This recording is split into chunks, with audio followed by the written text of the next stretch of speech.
Welcome to the Marriage Day Podcast. I'm Jimmy Evans. This is my wife, Karen.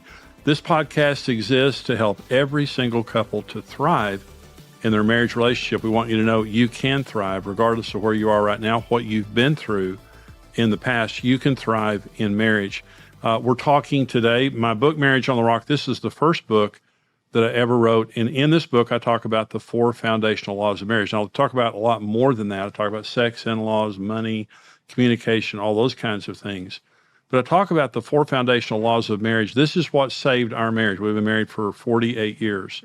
And several years into our marriage, we were on the brink of divorce until we learned about the 4 foundational laws of marriage. Now, in previous podcasts, we've talked about the first 2 foundations.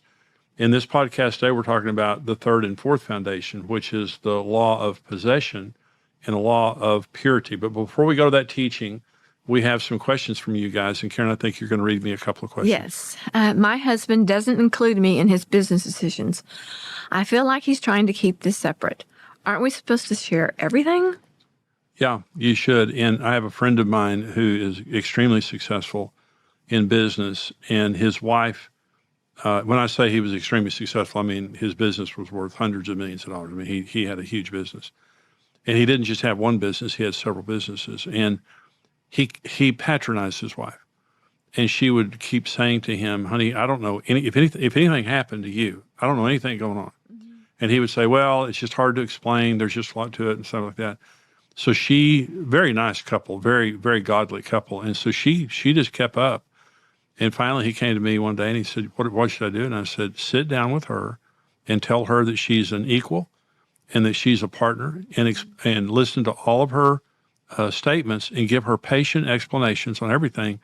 And you need to have a regular meeting with her where you tell her what's going on and let her ask questions. Mm-hmm. And so he came back to me a couple months later and he said, you know something? He said, I was kind of offended when my wife said that to me. He said, but it has helped our relationship so much. We're so much closer now that I've sat down with her and began to include her in business decisions. He said, but the other thing is she has a lot of wisdom. Mm-hmm. He said, I was surprised how much wisdom she has. So I think that he needs to include you, and you might need to go get counseling.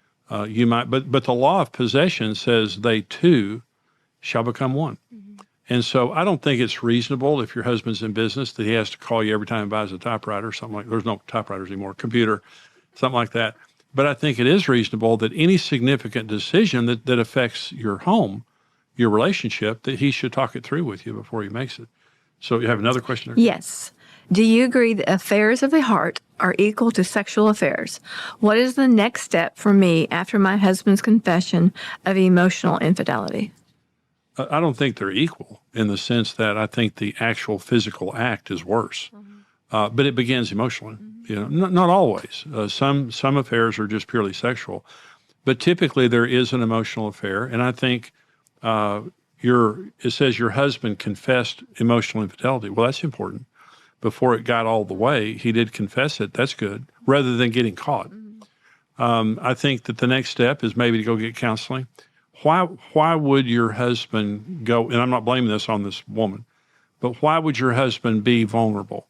That's part of the question. Is he offended at you? Is he rejecting you? Is something wrong with your relationship that he feels like he has to go outside and do that?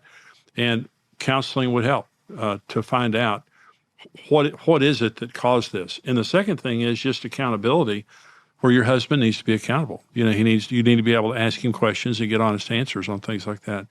But I don't equate emotional adultery. Now, Jesus said if a man looks with intent at a woman, it's the same as adultery, okay? In other words, your heart is the most important thing.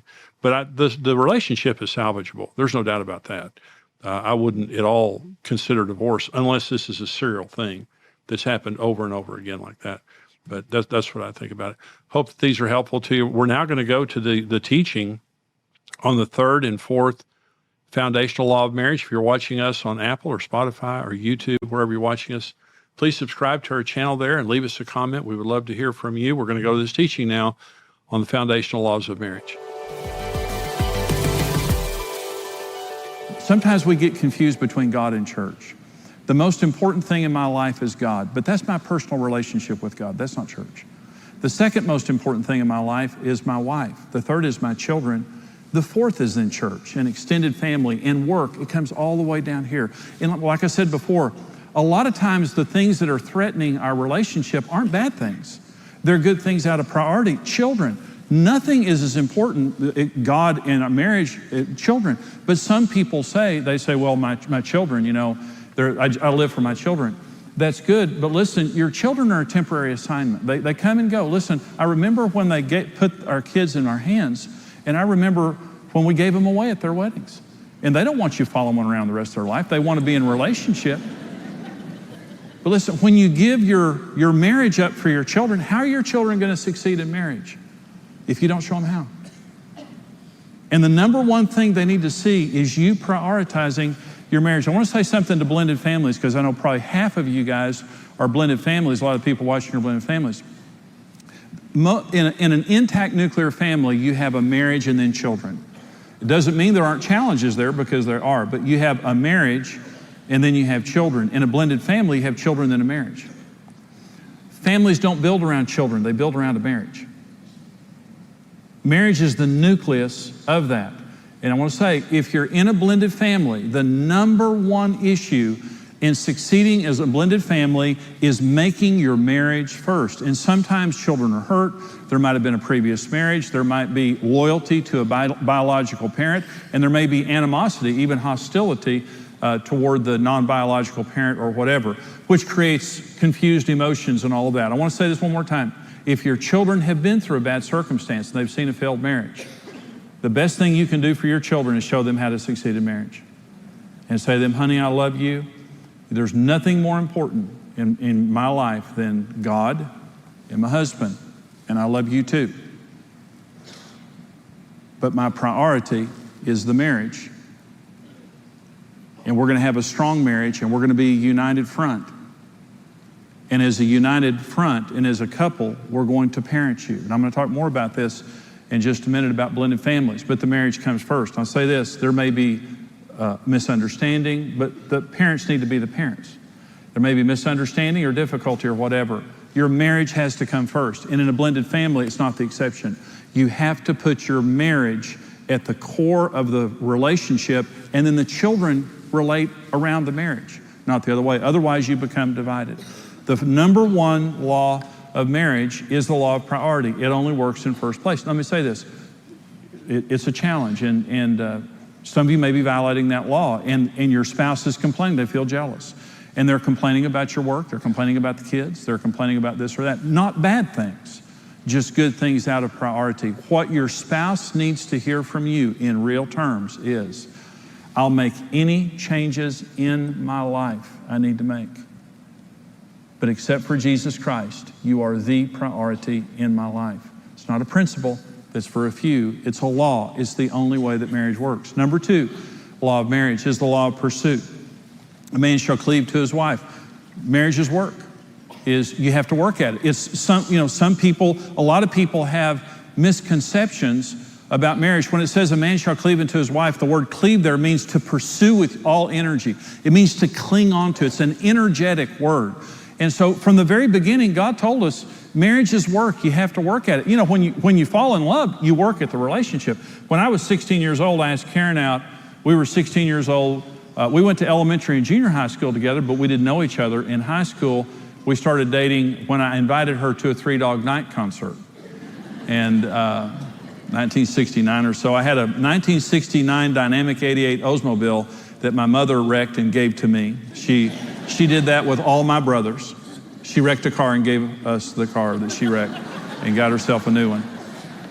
And I worked at Scrub-A-Dub Car Wash when I asked Karen out, and I had hair down to here, and I was kind of a hood and everything. So I asked her out, but when I asked her out, I remember that I just knocked myself out before I picked her up. I washed my car that day, and I always pulled up on the good side of the car. It was months before she knew my car was wrecked, because I always pulled up on the good side of the car. And I just knocked myself out to be mannerly. Those were the days that you drove well. And, I drive just real carefully. If we hit a little bump, I'd say, are you okay? 5 minutes later, we hit a bar ditch. I'd say, toughen up, stop griping. It's just the way that it is back then. So I would just work, But as soon as I knew that I had her, I began to take her for granted. And that's human nature. We work until we get something secured, then we take it for granted. Well, that's why marriage doesn't work. For the rest of your life. Well, again, we've been married 39 years. It's been 42 years since we started dating. Today, we work at our marriage, and our marriage is great as long as we work at it. It's never different than that. No one is the exception to this, but a lot of people have misconceptions related to marriage, and we have to get these misconceptions out of our mind. The first is, if I marry the right person, the emotions will happen naturally and effortlessly throughout our marriage. If I marry the right person, the emotions will just always be there. Every morning I'm going to wake up and look at you and just go, hallelujah. Oh. It's happening again. No, you're going to open your eyes and smell their breath and, see them in the harsh morning light. And there's no such thing. Now, listen why this is so important. Because there are a lot of people that believe there's something wrong if I have to work at it. If I married my soulmate, and this is the word that's being used a lot today, soulmate. I'm looking for my soulmate. Let me tell you something about your soulmate. A, they're really messed up.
If you think your soulmate is this person that you see and just go, oh, like that, well, you may fall in love with them, but they're still messed up. Let me tell you another thing about soulmates. They're not born, they're made.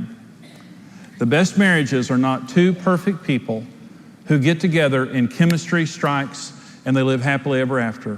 The best marriages are two very different people who have a lot of incompatibility that roll up their sleeves and go through lots of trouble together. But they stay together and work it out, and they come out as best friends. That's how marriage works. The best marriages are people who have high goals and a high work ethic. The worst marriages are people who have high goals and not a good work ethic. That's proven in research. And so if I marry the right person, the emotions will be there. No, they won't. It'll be there to the degree that you work at it. And even if you work at it, there'll be times the emotions just aren't there. The second is, if my emotions change toward my spouse, I must have married the wrong person. No.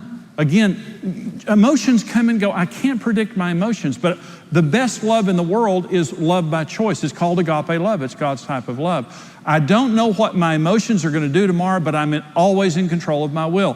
When I say I love Karen Evans, what I'm saying is this: regardless of how I feel or what she does, I've made a decision. I will always be faithful to her and do my best to love her as Jesus would. That's what I'm saying. I've made a decision. I can't depend on emotions. The most beautiful people in the world, the most talented people in the world, you notice they fall in love, they divorce. They fall in love, they divorce. Why? Because they think if my feelings change, I've got to change spouses. There's something wrong with this. No, if your feelings change, you just work. There's the grass is greener syndrome. It's when the grass looks greener on the other side. And that's what the devil wants to do, whether it's someone across the street or somebody at work or someone real or imagined. The grass always looks greener on the other side. There's two sayings that I like. One is, when the grass looks greener on the other side, it's time to water your own yard. And here's another good one. The reason the grass looks greener on the other side is because you can't see the poop from here.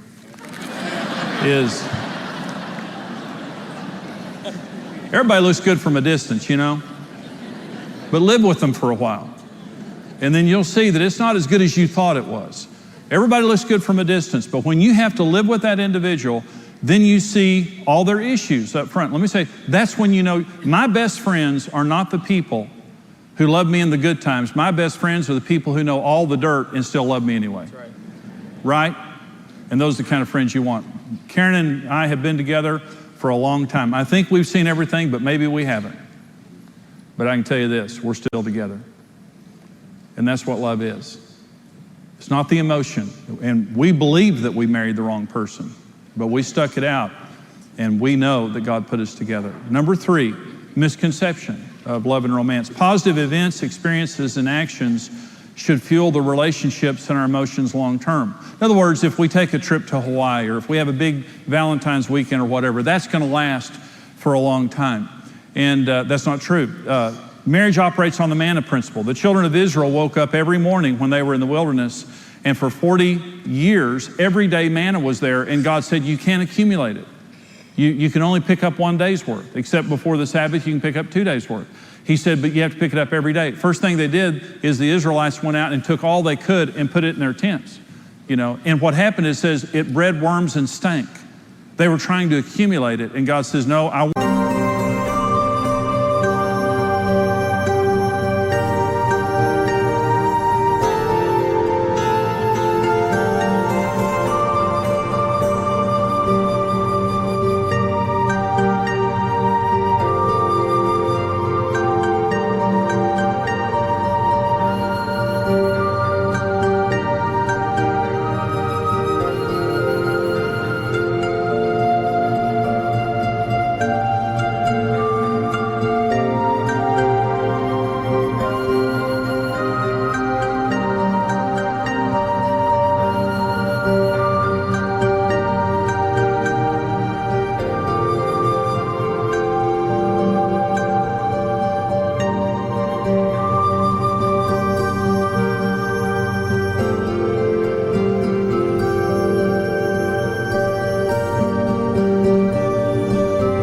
want you to learn to relate to me every day and trust me every day. A relationship with Jesus is an everyday thing, not an every month thing or an every year thing.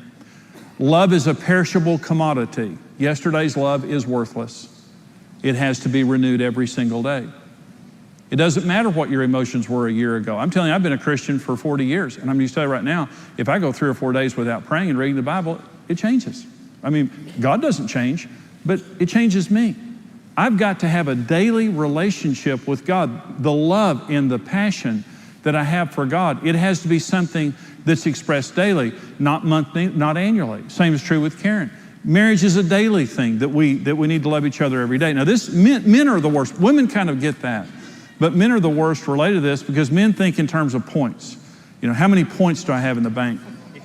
And I'm in trouble, so how can I accumulate some big points in a hurry to get out of trouble?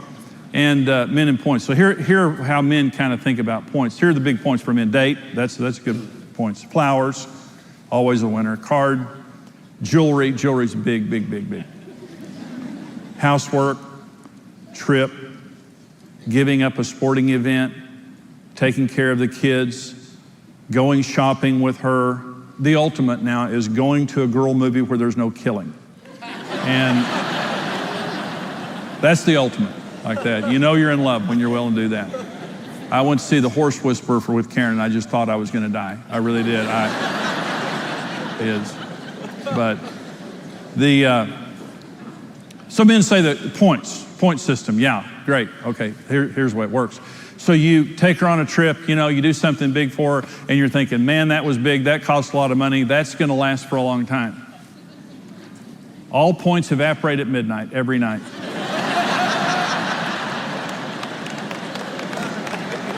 Jewelry lasts maybe 2 to 3 days. And that's the biggest of all. And you're just thinking, man, I am Don Juan. I took her out on this big date. I did this and this and this. And boy, do I have some big points. And so you wake up the next morning, she's just kind of hanging over your bed. You're saying, hey, good morning. Hello. Well, honey, good morning. I mean, what about our trip to Hawaii? What? Get up. You're just thinking, my gosh, I did all that yesterday. That was yesterday. What are you going to do today? It's an everyday, they don't accumulate. I'm just telling you right now, marriage is an everyday deal.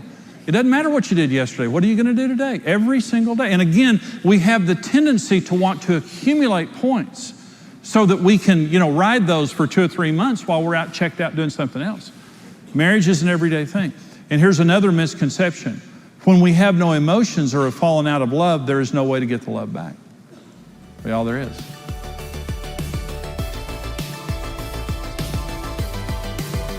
Hey, this is Brent Evans with XO Marriage, and I want to thank you for listening to the Marriage Today podcast.